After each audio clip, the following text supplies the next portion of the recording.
वहीं आज की बड़ी खबर श्रद्धा मर्डर केस से जुड़ी हुई। श्रद्धा मर्डर केस में आफताब 5 दिन के लिए पुलिस रिमांड पर है। पुलिस को आफताब का नार्को टेस्ट करवाने की इजाजत मिल गई और इजाजत मिलने के बाद पुलिस के लिए अब कुछ चीजें आसान हो जाएं, क्योंकि पुलिस अब उसे लेकर उत्तराखंड और हिमाचल भी जा सकती है। इस बीच श्रद्धा वालकर एक पुरानी मेडिकल रिपोर्ट सामने आई है और इस मेडिकल रिपोर्ट को लेकर कहा जा रहा है कि आफताब अक्सर श्रद्धा के साथ मारपीट किया करता था। आफताब ने श्रद्धा को इतना पीटा कि उसे 3 दिन के लिए अस्पताल में भर्ती होना पड़ा। उस दौरान श्रद्धा का एक फोटो भी सामने आया और इस फोटो में श्रद्धा के चेहरे पर चोट के निशान दिख रहे हैं। अस्पताल की ये रिपोर्ट 3 दिसंबर 2020 की है, जिस दिन श्रद्धा को भर्ती होना पड़ा था। रिपोर्ट के मुताबिक श्रद्धा की रीढ़ की हड्डी में बहुत दर्द था, उसकी गर्दन जाम हो गई थी और उसके दोनों पैर सुन्न हो गए थे।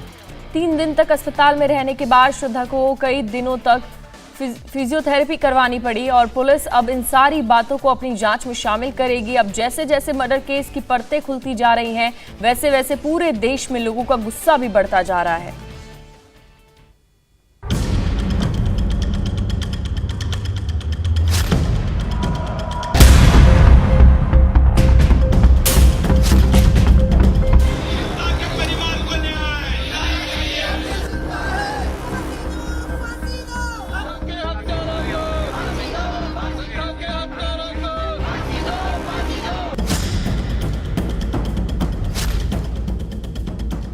श्रद्धा के मर्डर और आफताब की हैवानियत से सकते में आया देश अब गुस्से में उबल रहा है।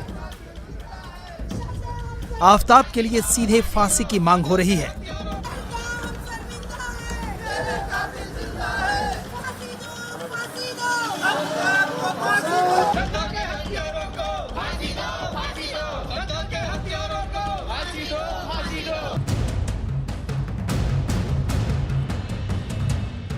इस विभत्स मर्डर केस की सच्चाई जैसे जैसे सामने आ रही है, लोगों का गुस्सा उतनी ही तेजी से बाहर आ रहा है।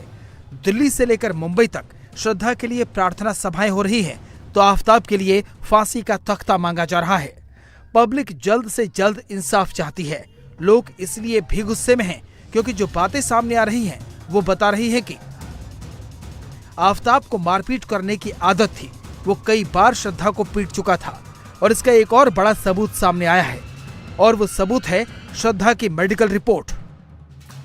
ये सिर्फ एक छोटे से बेडरूम से मशरूम की खेती करके महीने का 50,000 कमा रही हैं। मशरूम खेती सीखनी है तो फ्रीडम ऐप को अभी डाउनलोड कीजिए।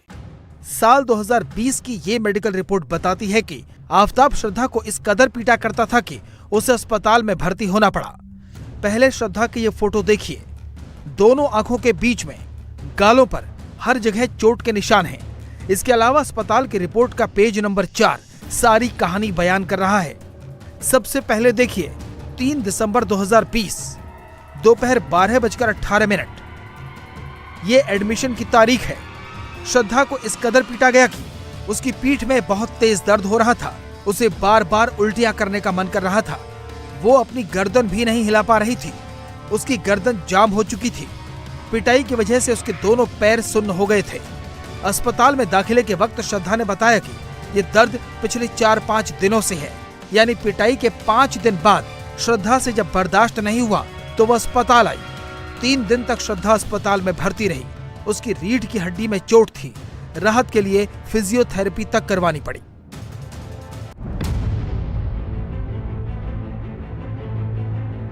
इसके बावजूद श्रद्धा ने आफताब पर इतना भरोसा किया कि उसके लिए अपना घर छोड़ दिया और आफताब ने श्रद्धा के साथ जो किया उससे यह समाज सन्न है और पुलिस हैरान, क्योंकि उसके लिए सबूत जुटाना बड़ी चुनौती बन गई है। आफताब फिर से 5 दिन के लिए पुलिस की कस्टडी में तो आ गया, लेकिन काम बहुत ज्यादा है। आफताब का पूरा सच और सबूतों का सुराग तलाशने के लिए पुलिस को नार्को टेस्ट की इजाजत मिल गई है। आफताब ने भी इसके लिए इनकार नहीं किया।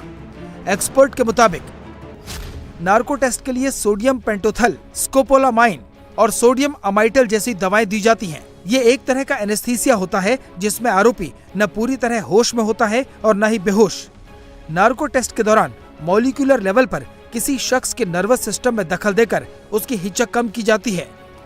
गहरी नींद जैसी हालत में अपराधी से पूरी घटना की सच्चाई जानने की कोशिश की जाती है। नार्को टेस्ट के दौरान डॉक्टर की मौजूदगी में पूछताछ की जाती है। इस दौरान आरोपी द्वारा किए गए खुलासे की वीडियो रिकॉर्डिंग की जाती है। हमारे देश में स्टैम्प घोटाले के आरोपी अब्दुल करीम तेलगी और मुंबई पर हमला करने वाले आतंकी अजमल आमिर कसाब के नार्को टेस्ट से जांच को नई दिशा मिली थी।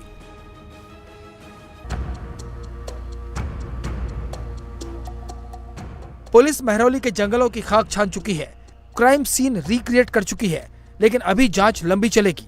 नार्को के साथ साथ अगले 4 दिनों में पुलिस आफताब को लेकर हिमाचल और उत्तराखंड भी जाएगी, क्योंकि आफताब मुंबई से दिल्ली आने के बाद श्रद्धा को इन जगहों पर लेकर गया था। यह श्रद्धा का संभवतः मौत से पहले का आखिरी वीडियो है।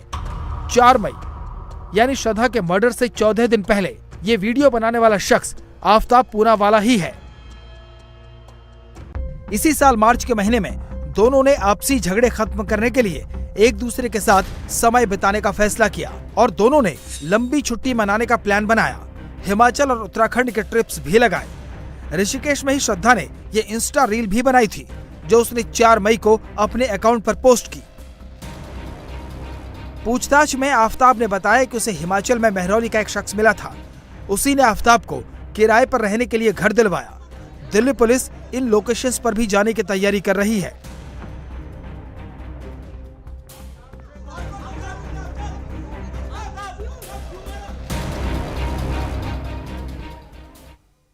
ये सिर्फ एक छोटे से बेडरूम से मशरूम की खेती करके महीने का 50,000 कमा रही हैं। मशरूम खेती सीखनी है तो फ्रीडम ऐप को अभी डाउनलोड कीजिए।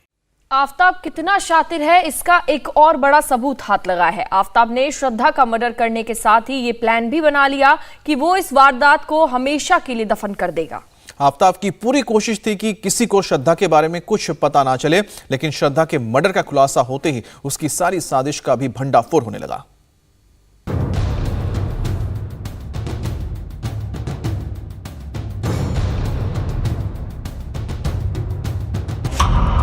हत्यारे आफताब ने ऐसी प्लानिंग की थी कि कभी किसी को श्रद्धा की लाश मिले ही ना। इसमें 18 मई की तारीख सबसे इंपॉर्टेंट कड़ी है।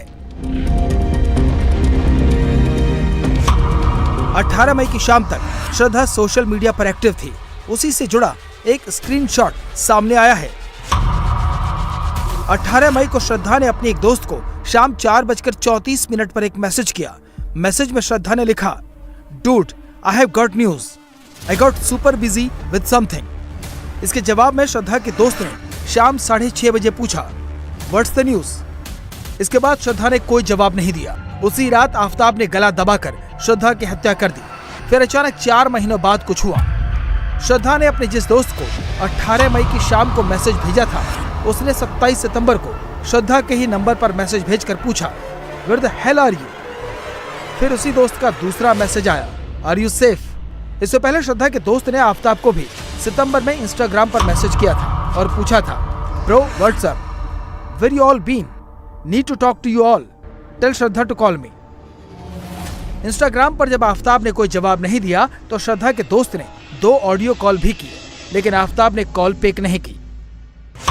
आफताब पूनावाला ने श्रद्धा के टुकड़े करने के बाद जून 2022 तक श्रद्धा का इंस्टाग्राम अकाउंट यूज किया, ताकि किसी को शक न हो कि श्रद्धा मर चुकी है।